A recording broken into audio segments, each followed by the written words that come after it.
ನಮಸ್ಕಾರ. ಇವತ್ತು ನಾವು ಒಂದು ವಿಶೇಷವಾದ ಸ್ಥಳದ ಬಗ್ಗೆ ಆಳವಾಗಿ ಚರ್ಚೆ ಮಾಡೋಣ ಅಂತ ಕೆಲವು ಆಕರಗಳನ್ನು ಮುಂದಿಟ್ಕೊಂಡಿದ್ದೇವೆ. ನಮಸ್ಕಾರ. ಇದು ಕರ್ನಾಟಕದ ಕೊಪ್ಪಳ ಜಿಲ್ಲೆಯಲ್ಲಿರೋ ಒಂದು ಬೆಟ್ಟ. ನೋಡೋಕೆ ಇದೇನೋ ಒಂದು ಸಾಮಾನ್ಯ ಬೆಟ್ಟ ಅನ್ಸ್ಬಹುದು.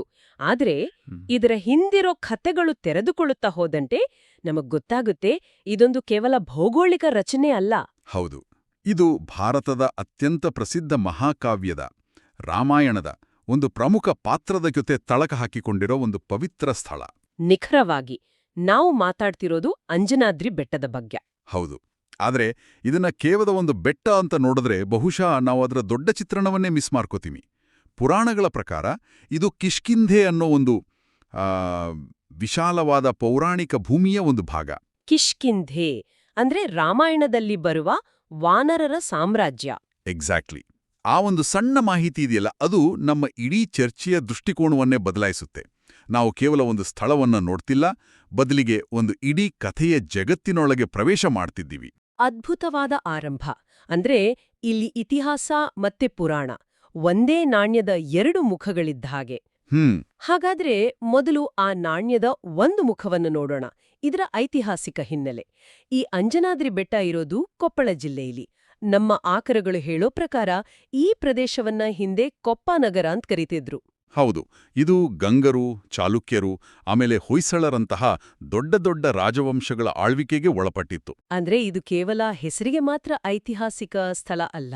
ಖಂಡಿತ ಇಲ್ಲ. ಈ ರಾಜವಂಶಗಳು ತಮ್ಮ ಆಳ್ವಿಕೆಯ ಸ್ಪಷ್ಟವಾದ ಗುರುತುಗಳನ್ನ ಇಲ್ಲಿ ಬಿಟ್ಟು ಹೋಗಿವೆ. ಕೊಪ್ಪಳದ ಸುತ್ತಮುತ್ತ, ಅದರಲ್ಲೂ ಹಂಪಿಯಂತಹ ಸ್ಥಳಗಳಲ್ಲೆಲ್ಲ ಇವರ ಕಲೆ, ವಾಸ್ತುಶಿಲ್ಪ, ಆಡಳಿತ ಎಲ್ಲದರ ಕುರುಹುಗಳಿಂದ ತುಂಬಿ ಹೋಗಿದೆ. ಇಲ್ಲಿ ನನ್ಗೊಂದು ಕುತೂಹಲ. ನೀವು ಚಾಲುಕ್ಯರು, ಹೊಯ್ಸಳರು ಅಂದ್ರಿ. ಸಾಮಾನ್ಯವಾಗಿ ಈ ಹೆಸರು ಕೇಳಿದಾಗ ನಮ್ಗೆ ಬಾದಾಮಿ, ಐಹೊಳೆ ಇಲ್ಲಾಂದ್ರೆ ಬೇಲೂರು, ಹಳೇಬೀಡು ನೆನಪಾಗುತ್ತೆ. ಸರಿ. ಆದ್ರೆ ಈ ಅಂಜನಾದ್ರಿ ಬೆಟ್ಟದ ಸುತ್ತಮುತ್ತ ಅವರ ವಾಸ್ತುಶಿಲ್ಪದ ಕುರುಹುಗಳು ಇವತ್ತಿಗೂ ಸ್ಪಷ್ಟವಾಗಿ ಕಾಣಿಸುತ್ತಾ, ಅಥವಾ ಅವರ ಆಳ್ವಿಕೆ ಅನ್ನೋದು ಕೇವಲ ಐತಿಹಾಸಿಕ ದಾಖಲೆಗಳಿಗೆ ಸೀಮಿತನಾ? ಇದು ಬಹಳ ಒಳ್ಳೆ ಪ್ರಶ್ನೆ.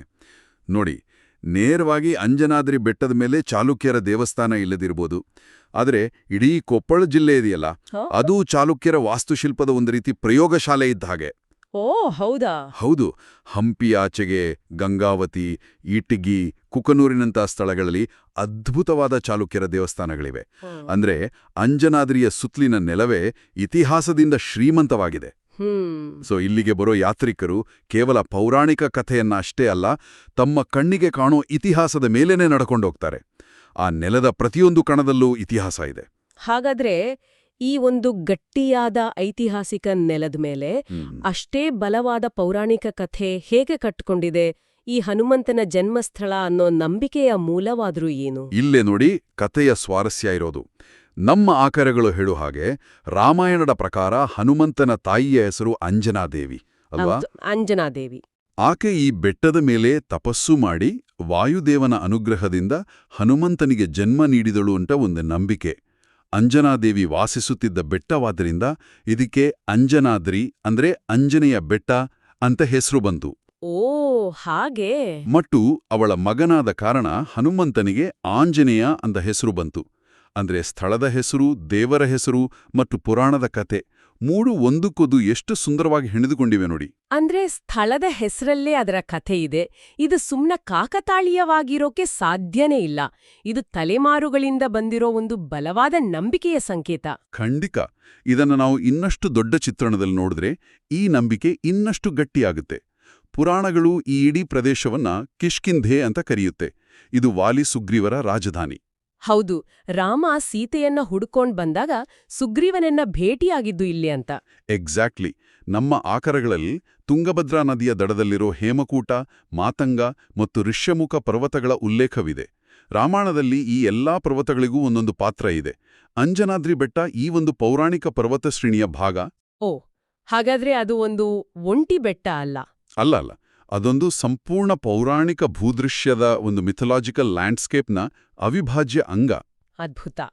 ಇತಿಹಾಸ ಮತ್ತು ಪುರಾಣದ ಈ ಬುನಾದಿಯ ಮೇಲೆ ಆ ಬೆಟ್ಟದ ಮೇಲಿರೋ ದೇವಸ್ಥಾನ ಮತ್ತು ಅದರ ರಚನೆ ಬಗ್ಗೆ ಮಾತಾಡೋಣ. ನಮ್ಮ ಆಕರಗಳಲ್ಲಿ ಈ ಬೆಟ್ಟ ಹತ್ತೋ ಬಗ್ಗೆ ಕೆಲವು ವಿವರಗಳಿವೆ. ದೇವಸ್ಥಾನ ತಲುಪೋಕೆ ಸುಮಾರು 575 ಮೆಟ್ಲುಗಳನ್ನ ಹತ್ತಬೇಕು ಅಂತ. ಇದು ಕೇಳೋಕೇನೆ ಸುಸ್ತಾಗತ್ತೆ. ಹೌದು, ಸ್ವಲ್ಪ ಶ್ರಮದ ಕೆಲಸನೇ ಅದು. ಈ ದೈಹಿಕ ಶ್ರಮದ ಅನುಭವ ಇದೂ ಕೂಡ ಅಲ್ಲಿ ಹೋಗೋ ಯಾತ್ರೆಯ ಒಂದು ಪ್ರಮುಖ ಭಾಗನಾ? ಖಂಡಿತವಾಗ್ಲೂ. ಆ 575 ಮೆಟ್ಲುಗಳು ಕೇವಲ ದಾರಿಯಲ್ಲ, ಅದೊಂದು ರೀತಿ ತಪಸ್ಸು ಅಥವಾ ಒಂದು ಸಿದ್ಧತೆ ಅಂತಾನೂ ಹೇಳ್ಬೋದು. ಸಿದ್ಧತೆನಾ? ಹೇಗೆ?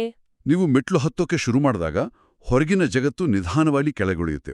ನಗರದ ಗದ್ದಲ ಕಮ್ಮಿಯಾಗತ್ತೆ. ಮೇಲೆ ಹೋದಾಗೆ ಗಾಳಿ ಬದಲಾಗತ್ತೆ. ದೃಶ್ಯ ವಿಶಾಲವಾಗತ್ತೆ. ಆಯಾಸವಾದಾಗ ನಿಂತು ಹಿಂತಿರುಗಿ ನೋಡಿದ್ರೆ ಆ ತುಂಗಭದ್ರಾ ನದಿ, ಹಂಪಿಯ ಬಂಡೆಗಳ ರಾಶಿ, ಹಸಿರು ಗದ್ದೆಗಳು. ವಾವ್! ಆ ದೈಹಿಕ ಶ್ರಮದ ನಂತರ ಬೆಟ್ಟದ ತುದಿಯಲ್ಲಿರೋ ದೇವಸ್ಥಾನ ತಲುಪಿದಾಗ ಸಿಗೋ ಸಮಾಧಾನ, ಆ ಅನುಭೂತಿನೇ ಬೇರೆ. ಅದು ಕೇವಲ ದರ್ಶನವಾಗಿ ಉಳಿಯಲ್ಲ, ಅದೊಂದು ಸಾಧನೆಯ ಅನುಭವ ಕೊಡುತ್ತೆ. ಆ ಸಾಧನೆಯ ನಂತರ ಕಾಣಸಿಗೋ ದೇವಾಲಯ ಅದು ಹೇಗಿದೆ ಅಂತ ನಮ್ಮ ಆಕರಗಳು ಹೇಳುತ್ತೆ. ಏನಾದ್ರೂ ಭವ್ಯವಾದ ಕಟ್ಟಡನಾ? ಇಲ್ಲ. ಇಲ್ಲೇ ನೋಡಿ ಕಥೆ ನಿಜವಾಗಿಯೂ ಸ್ವಾರಸ್ಯಕರ ಆಗೋದು. ಮೇಲಿರೋ ದೇವಸ್ಥಾನ ಒಂದು ದೊಡ್ಡ ಭವ್ಯವಾದ ರಚನೆ ಅಲ್ವೇ ಅಲ್ಲ.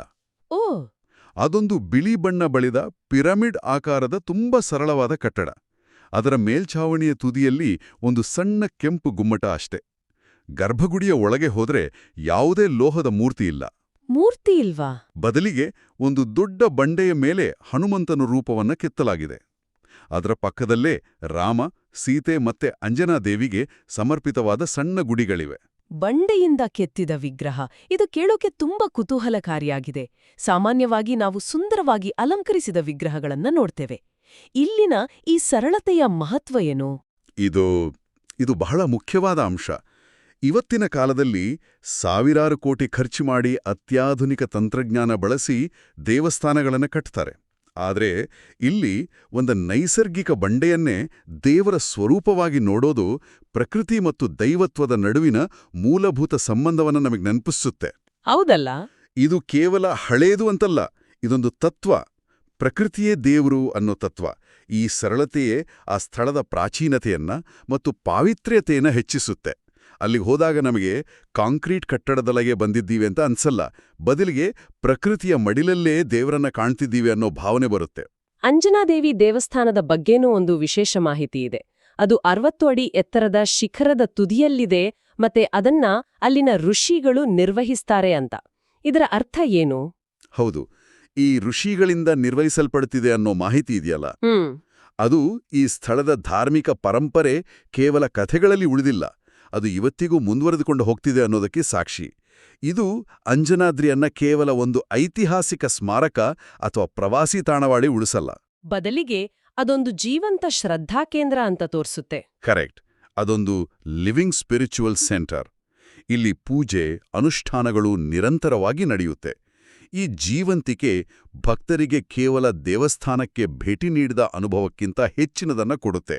ಅದು ಅವರನ್ನ ಆ ಸ್ಥಳದ ಆಧ್ಯಾತ್ಮಿಕ ಶಕ್ತಿಯೊಂದಿಗೆ ಸಂಪರ್ಕಿಸುತ್ತೆ. ಹೌದು, ಈ ಜೀವಂತಿಕೆ ಕೇವಲ ಶ್ರದ್ಧಾವಂತರನ್ನ ಮಾತ್ರ ಅಲ್ಲ, ಇಡೀ ಜಗತ್ತಿನ ಪ್ರವಾಸಿಗರನ್ನು ಸೆಳೆಯುತ್ತಿದೆ ಅನ್ಸುತ್ತೆ. ಅದರಲ್ಲೂ ಜಗತ್ಪ್ರಸಿದ್ಧ ಹಂಪಿಯಿಂದ ಕೇವಲ 23 ಕಿಲೋಮೀಟರ್ ದೂರದಲ್ಲಿರೋದು ಇದಕ್ಕೆ ಒಂದು ದೊಡ್ಡ ಪ್ಲಸ್ ಪಾಯಿಂಟ್ ಅಲ್ವಾ? ನಿಸ್ಸಂದೇಹವಾಗಿ. ಹಂಪಿಗೆ ಬರೋ ಲಕ್ಷಾಂತರ ಪ್ರವಾಸಿಗರಿಗೆ ಅಂಜನಾದ್ರಿ ಒಂದು ಸುಲಭವಾಗಿ ತಲುಪಬಹುದಾದ ಸ್ಥಳ. ಹಂಪಿಯಲ್ಲಿ ವಿಜಯನಗರ ಸಾಮ್ರಾಜ್ಯದ ಇತಿಹಾಸದ ವೈಭವವನ್ನ ನೋಡಿದ್ರೆ ಇಲ್ಲಿಗೆ ಬಂದು ರಾಮಾಯಣದ ಪೌರಾಣಿಕ ಜಗತ್ತಿನಲ್ಲಿ ಮುಳುಗಬಹುದು. ಇದು ಪ್ರವಾಸಕ್ಕೆ ಒಂದು ಬೇರೆನೇ ಆಯಾಮ ಕೊಡುತ್ತೆ. ಖಂಡಿತ. ಹಾಗಾದ್ರೆ ನನಗೊಂದು ಪ್ರಶ್ನೆ ಮೂಡುತ್ತೆ. ಹಂಪಿಯಂತಹ ಒಂದು ಐತಿಹಾಸಿಕ ದೈತ್ಯನ ಪಕ್ಕದಲ್ಲಿರೋ ಈ ಪೌರಾಣಿಕ ಸ್ಥಳಕ್ಕೆ ಅದರದ್ದೇ ಆದ ಒಂದು ಸ್ವಂತ ಅಸ್ತಿತ್ವ ಇದೆಯಾ, ಅಥವಾ ಇದು ಕೇವಲ ಹಂಪಿಯ ಸೈಡ್ ಟ್ರಿಪ್ ಆಗಿ ಉಳಿದುಬಿಟ್ಟಿದ್ಯಾ? ಇದು ಬಹಳ ಆಳವಾದ ಪ್ರಶ್ನೆ. ಇದಕ್ಕೆ ಉತ್ತರ ಒಂದ್ ರೀತಿ ಎರಡೂ ಹೌದು ಅನ್ನಬಹುದು. ಓ, ಹೇಗೆ? ಅನೇಕ ಪ್ರವಾಸಿಗರಿಗೆ, ವಿಶೇಷವಾಗಿ ವಿದೇಶಿ ಪ್ರವಾಸಿಗರಿಗೆ, ಇದು ಹಂಪಿ ಪ್ರವಾಸದ ಒಂದು ಭಾಗ. ಆದರೆ ಲಕ್ಷಾಂತರ ಭಾರತೀಯ ಭಕ್ತರಿಗೆ ಹಂಪಿ ಅನ್ನೋದು ಅಂಜನಾದ್ರಿಗೆ ಹೋಗೋ ದಾರಿಯಲ್ಲಿ ಸಿಗೋ ಸ್ಥಳ. ಅವರಿಗೆ ಅಂಜನಾದ್ರಿಯೇ ಮುಖ್ಯವಾದ ಯಾತ್ರಾ ಸ್ಥಳ. ಸರಿ. ಸೊ ಈ ಸ್ಥಳಕ್ಕೆ ಎರಡು ರೀತಿಯ ಅಸ್ತಿತ್ವ ಇದೆ. ಒಂದು, ಹಂಪಿಯ ಐತಿಹಾಸಿಕ ಪ್ರವಾಸೋದ್ಯಮದ ಜೊತೆ ಹೆಜ್ಜೆ ಹಾಕೋ ಸಹ ಪ್ರವಾಸಿ ತಾಣ. ಇನ್ನೊಂದು, ತನ್ನದೇ ಆದ ಪೌರಾಣಿಕ ಮತ್ತು ಧಾರ್ಮಿಕ ಮಹತ್ವದಿಂದಾಗಿ ಸ್ವತಂತ್ರವಾಗಿ ನಿಲ್ಲೋ ಪವಿತ್ರ ಕ್ಷೇತ್ರ. ಪ್ರವಾಸಿಗರನ್ನ ಮತ್ತು ಭಕ್ತರನ್ನ ಇಬ್ಬರನ್ನೂ ಒಂದುಗೂಡಿಸೋ ಆಕರ್ಷಣೆ ಯಾವುದಾದ್ರೂ ಇದೆಯಾ? ನಮ್ಮ ಆಕರಗಳು ಒಂದು ವಿಷಯವನ್ನ ಪದೇ ಪದೇ ಉಲ್ಲೇಖಿಸುತ್ತವೆ: ಸೂರ್ಯಾಸ್ತ. ಹೌದು, ಅಂಜನಾದ್ರಿ ಬೆಟ್ಟದ ಮೇಲಿಂದ ಕಾಣೋ ಸೂರ್ಯಾಸ್ತದ ದೃಶ್ಯ ಜಗತ್ಪ್ರಸಿದ್ಧ. ಬೆಟ್ಟದ ತುದಿಯಲ್ಲಿ ನಿಂತು ನೋಡ್ದಾಗ ಕೆಳಗೆ ತುಂಗಭದ್ರಾ ನದಿ ಒಂದು ಬೆಳ್ಳಿಯ ರೇಖೆಯ ಹಾಗೆ ಹರಿಯುತ್ತಿರುತ್ತೆ. ಸಾವಿರಾರು ಕಂದು ಬಣ್ಣದ ಬಂಡೆಗಳಿಂದ ಕೂಡಿದ ಹಂಪಿಯ ಆ ವಿಶಿಷ್ಟ ಭೂಪ್ರದೇಶ, ಅದರ ನಡುವೆ ಹಚ್ಚಸಿರಿನ ಭತ್ತದ ಗದ್ದೆಗಳು, ಈ ಅದ್ಭುತ ದೃಶ್ಯದ ಹಿನ್ನೆಲೆಯಲ್ಲಿ ಸೂರ್ಯ ನಿಧಾನವಾಗಿ ಕೆಳಗಿಳಿಯ ನೋಟ ಇದೆಯಲ್ಲ, ಅದೊಂದು ಕಾವ್ಯಾತ್ಮಕ ಅನುಭವ. ಆ ಸಮಯದಲ್ಲಿ ಇತಿಹಾಸ, ಪುರಾಣ, ಪ್ರಕೃತಿ ಎಲ್ಲವೂ ಒಂದಾಗುತ್ತೆ ಅಂತೀರಿ? ಖಂಡಿತ. ಎಲ್ಲವೂ ಆ ಕೇಸರಿ ಬಣ್ಣದ ಬೆಳಕಿನಲ್ಲಿ ಒಂದಾಗ್ತವೆ. ಬಹುತೇಕ ಪ್ರವಾಸಿಗರು ಅದಕ್ಕಾಗಿ ಅಲ್ಲಿಗೆ ಹೋಗೋದು. ಆ ಕ್ಷಣವನ್ನ ಕ್ಯಾಮರಾದಲ್ಲಿ ಸೆರೆ ಹಿಡಿಯೋಕೆ ಜನ ಸೇರ್ತಾರೆ. ಹೌದು. ಆದರೆ ನಮ್ಮ ಆಕರಗಳು ಹೇಳ್ದ ಇನ್ನೊಂದು ವಿಷಯವನ್ನ ನಾನು ಸೇರಿಸ್ಬೋದು. ಓ, ಹೇಳಿ. ಸೂರ್ಯಾಸ್ತೋಡ ಸಮಯದಲ್ಲಿ ಅಲ್ಲಿ ವಿಪರೀತ ಜನಸಂದಣಿ ಇರುತ್ತೆ. ಆ ದೃಶ್ಯವನ್ನ ಶಾಂತವಾಗಿ ಅನುಭವಿಸ್ಬೇಕು ಅಂದ್ರೆ ಬಹುಶಃ ಸೂರ್ಯೋದಯ ಒಂದು ಉತ್ತಮ ಆಯ್ಕೆ. ಮುಂಜಾನೆ. ಹೌದು. ಮುಂಜಾನೆ ಜನಸಂದಣಿ ಇಲ್ಲದಿದ್ದಾಗ ಆ ತಣ್ಣನೆಯ ಗಾಳಿಯಲ್ಲಿ, ಪ್ರಶಾಂತವಾದ ವಾತಾವರಣದಲ್ಲಿ ಸೂರ್ಯ ಮೇಲೇರುವುದನ್ನು ನೋಡೋದೇ ಒಂದು ವಿಶಿಷ್ಟವಾದ ಧ್ಯಾನದಂಥ ಅನುಭವ. ಆಗ ಇಡೀ ಕಿಷ್ಕಿಂಧೆಯ ಸಾಮ್ರಾಜ್ಯವೇ ಕಣ್ಣು ತೆರೆಯುತ್ತಿದೆ ಅನ್ನೋ ಹಾಗೆ ಭಾಸವಾಗುತ್ತೆ. ಹಾಗಾದ್ರೆ ಈ ಇಡೀ ಚರ್ಚೆಯನ್ನ ಒಟ್ಟಿಗೆ ಸೇರಿಸಿ ನೋಡಿದ್ರೆ, ಅಂಜನಾದ್ರಿ ಬೆಟ್ಟ ಅಂದ್ರೆ ಕೇವಲ 575 ಮೆಟ್ಲುಗಳಿರೋ ಒಂದು ಗುಡ್ಡ ಅಲ್ಲ. ಖಂಡಿತ ಅಲ್ಲ. ಅದು ಚಾಲುಕ್ಯರು, ಹೊಯ್ಸಳರು ಆಳಿದ ಐತಿಹಾಸಿಕ ನೆಲದ ಮೇರೆ ನಿಂತಿದೆ. ಅದು ರಾಮಾಯಣದಲ್ಲಿ ವರ್ಣಿಸಿರೋ ಪೌರಾಣಿಕ ಕಿಷ್ಕಿಂಧೆಯ ಹೃದಯ ಭಾಗ. ಹೌದು. ಅದು ಹನುಮಂತನ ಜನ್ಮಸ್ಥಳ ಅನ್ನೋ ಕೋಟ್ಯಾಂತರ ಜನರ ಪವಿತ್ರ ನಂಬಿಕೆಯ ಕೇಂದ್ರ. ಮತ್ತು ಹಂಪಿಯ ಸೌಂದರ್ಯವನ್ನ, ಸೂರ್ಯಾಸ್ತವನ್ನ ಕಣ್ತುಂಬಿಕೊಳ್ಳಕ್ಕೆ ಒಂದು ಅದ್ಭುತವಾದ ತಾಣ. ಹೌದು, ನೀವು ಹೇಳಿದ್ದು ಸಂಪೂರ್ಣವಾಗಿ ಸರಿ. ಇತಿಹಾಸ, ಪುರಾಣ ಮತ್ತೆ ಪ್ರಕೃತಿ ಹೇಗೆ ಒಂದೇ ಸ್ಥಳದಲ್ಲಿ ಒಂದನ್ನೊಂದು ಅಳಿಸದೆ ಬದಲಿಗೆ ಒಂದಕ್ಕೊಂದು ಪೂರಕವಾಗಿ ಜೀವಂತವಾಗಿರಬಲ್ಲವೋ ಅನ್ನೋದಕ್ಕೆ ಅಂಜನಾದ್ರಿ ಬೆಟ್ಟ ಒಂದು ಅತ್ಯುತ್ತಮ ಉದಾಹರಣೆ. ಹಾಗಾದ್ರೆ